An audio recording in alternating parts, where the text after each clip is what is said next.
Okurijera report y'aba Uganda AIDS Commission eyibahira abanyamakuru borekirengwa abantu obucweka mwenda n'ubutonyezo mukaga hari 10 nubatura nakakoko ka stream omurembo rwa Hoima ekiresero kwerekera ombebembezi nabandi abarukwatwaho ahanshongeje. Ekimubulira mwena ngo wrote executive order za Donald Trump president wa United States kwemereza ebitongore bimwe ebyabembe korengana na USAID. Ekyo kibireho bonka ekikuru no kugira ngo ekyo tikikwasira byembazi embazi yo eyibire ne rugo okumpaho na hati neki kandi nabwe tubiye twineho embazo mu stoka eyo kutwara kwika mu kwezi kwikumi. Dr. Kefa Karyabakabo or director wa research ahari Uganda AIDS Commission nagira ngo muhendo gu no gwerarekeraza. Badro Mugabi or RDC urembo rwa Hoima yagira ngo myanya iyo kushemerwamo eyongire omurembo rwa Hoima. Abaina akahuka ko munywerero musite gutugambiro hano nti buli bantu 10 abantu hayi 10 nibo baina oburero bo munywerero habokuba 9.6 na niyo 10.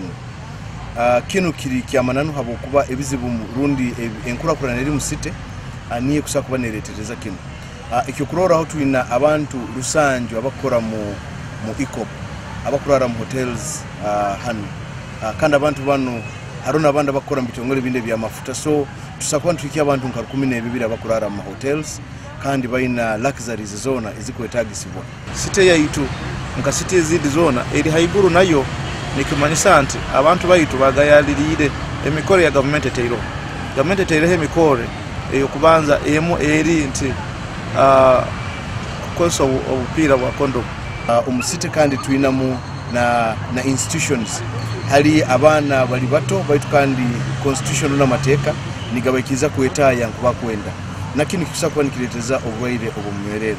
Judison Amela kurwo mu Uganda AIDS Commission nagira ngo abantu abinaka koko kasirimu nikija kuteganasa emetwaro nshanju okutunga embazi government kwarimo kutunga sente zo kugura emibazi bwa nyuma ya America kwemereza obuyambi. For example abasajja bebasingayo okukola ki okusasanya endwadde katuba tusaba baeta abasajja ba engaging bagende ba testing bafune dagala ate Twitter na the youth by young people nao bebasingayo kuba affected. Dr. Kefa nagamba ngo embazi ya ARV0 nebasa kutwaraza mpaka omukwezi kwa mwenda. Obwahati Uganda ina abantu abari kuturana kakoko ka serimu miliyoni 1 n'emitwaro 4 gashakwa Ambrose Nwagaba Katoto.